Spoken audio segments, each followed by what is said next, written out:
तो आप दिल्ली में स्कूल खोलने को लेकर राकेश जिक्र कर लेते हैं, क्योंकि इसे खोलना है या नहीं है, पेरेंट्स में अलग अलग विचार है, बहस यहाँ पर हो रही है। लेकिन इस सब बहस के बीच में ये जरूर बता देते हैं कि कल दिल्ली में स्कूल खुलने वाले हैं, कल से ये खुल रहे हैं और तैयारी भी यहाँ पर पूरी हो चुकी है। बिल्कुल तैयारी पूरी हो चुकी है और लगातार इस बात को लेकर रिपोर्टिंग भी हो रही है। न्यूज नेशन की टीम ऐसे स्कूल भी पहुंची जहां पर क्या तैयारी है इसका भी हमने जायजा लिया, वो तस्वीरें भी हम आपको दिखाएंगे। लेकिन फिलहाल एसओपी उसके लिए जारी कर दी गई है और कोरोना काल में स्कूल खुलेंगे तो एसओपी क्या होगी ये भी हमने आपको ग्राफिक्स के जरिए आपके सामने रखा है।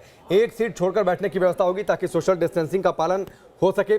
स्कूल परिसर में एक क्वारंटीन रूम बनाना अनिवार्य होगा ताकि अगर किसी कोई ऐसी स्थिति आती है या फिर कोई डाउट होता है तो उसका इस्तेमाल हो सके। एंट्री गेट पर चेकिंग होगी टेम्परेचर की। बच्चों के साथ साथ स्टाफ के लिए भी मास्क जरूरी होगा, यानी बिना मास्क के कोई नजर आएगा नहीं। 50% बच्चे एक बार में क्लास करेंगे तो हो सकता है कि अल्टरनेट व्यवस्था हो सबीना कि आज 50% बच्चे कल दूसरे 50% बच्चे। ये भी व्यवस्था है कि ऑनलाइन क्लासेस भी चलती रहेंगी। एक रिपोर्ट दिखा देते हैं जी। मैं किसी अस्पताल के वार्ड में नहीं खड़ा हूं, बल्कि मैं हूं इस वक्त एक स्कूल के आइसोलेशन रूम में।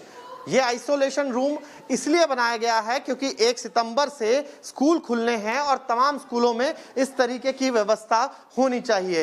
ये आइसोलेशन रूम में आप देख सकते हैं 4 बेड्स लगाए गए हैं, 2 गर्ल्स के लिए 2 बॉयज के लिए। साथ ही साथ आप देखिए ऑक्सीजन सिलेंडर जो है उसकी भी व्यवस्था की गई है, ऑक्सीजन कंसंट्रेटर की व्यवस्था की गई है।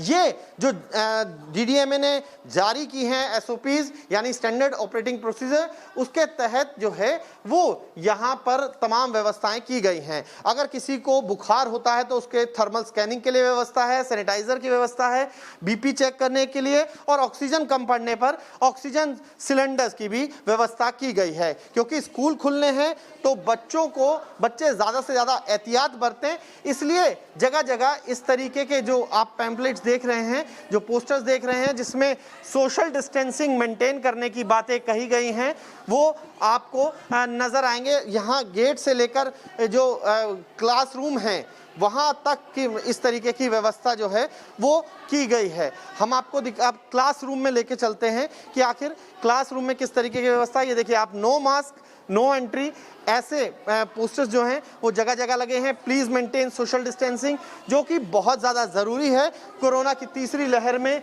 अगर तीसरी लहर को रोकना है तो ये ज़रूरी है और स्कूल खुलें ये भी ज़रूरी है। अब किस तरीके की व्यवस्था है अब ये भी देखिए। ये देखिए यहाँ सैनिटाइज किया जा रहा है डेस्क को, और साथ ही साथ हर डेस्क पे एक पोस्टर जो एक चिप लगाई जा रही है कि डू नॉट सिट हेयर, यानी कि क्योंकि 50% कैपेसिटी के साथ बैठना है तो इस तरीके की व्यवस्था की गई है। इस वक्त स्कूल के प्रिंसिपल SV शर्मा हमारे साथ हैं। सर, क्या क्या और व्यवस्थाएं हैं जो आपने SOP इसके बाद बनाई है?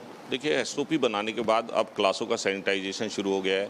हमारा जो आइसोलेशन वार्ड है उसको हम फिनिशिंग टच देने में शुरू हो गए हैं, क्योंकि 1 तारीख से स्कूल खोलना है। लेकिन उससे पहले हमारी बहुत सारी और तैयारियां हैं कि जो कि PTA मीटिंग करनी है, SMC की मीटिंग करनी है। साथ में हम चाह रहे हैं कि पेरेंट्स को बुला के उनकी काउंसलिंग भी की जाए। तो उसके लिए भी कल हमने हर क्लास से कुछ पेरेंट्स बुलाए हैं और उन पेरेंट्स के साथ बैठ करके एक मीटिंग करेंगे, SOP उनके सामने रखेंगे और उनको इस बात की हम विश्वास दिलाएंगे कि बच्चे स्कूल में आएंगे तो सोशल डिस्टेंसिंग और बाकी सब चीजें हमारी अच्छी होंगी। ऑनलाइन और ऑफलाइन दोनों क्लासेस होनी है, वो कैसे संभव हो पाएगा? आप लोग किस तरीके से उसको करेंगे? देखिए, हमने क्लासेज में जो व्यवस्था की है इंटरनेट क्लासों तक पहुंचाए हैं और उस इंटरनेट के माध्यम से बच्चों को लाइव क्लासें भी मिलेंगी और लाइव क्लास के साथ साथ जो बच्चे डेस्क पर बैठ करके पढ़ाई करेंगे वो भी साथ में पढ़ाई करेंगे।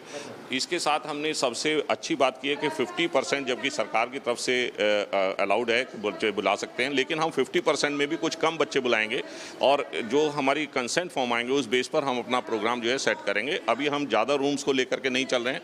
हम 4 क्लासें अगर बुलाई हैं तो हम एक दिन में 2 क्लास बुलाने के पक्ष में आ रहे हैं और उन दोनों क्लासों में भी 50% को बुला रहे हैं। तो लग रहा है स्कूल खुलने बहुत ज़्यादा ज़रूरी थे और अब हालात जो हैं वो बदलेंगे, क्योंकि बच्चे 1.5 साल से क्लासों में नहीं पहुँचे थे। देखिए, जो 9वीं से 12वीं क्लास तक का बच्चा है वो तो बहुत ज़रूरी है कि वो यहाँ पर आए, क्योंकि वो बहुत दिन से स्कूल को मिस कर रहा है और अगर वो मिस कर रहा है तो उसको बहुत जल्दबाजी है कि वो स्कूल आए। इसके साथ साथ हमने हर डेस्क पर बच्चों की स्लिप लगाई है कि जब वो आएंगे तो उस डेस्क पर वो बैठेंगे। उसका अल्टरनेट लगाया कि जब वो बच्चा आएगा तो वो बैठेगा, जब दूसरा दूसरा बच्चा आएगा तो उसके साथ दूसरा बैठेगा। आप देख सकते हैं ये स्लिप्स देख सकते हैं, यहाँ लिखा है मिशिका, साथ में कुश, नीरव, उसके अलावा प्रकृति, यानी कि हर डेस्क पे अलग अलग नाम हैं। और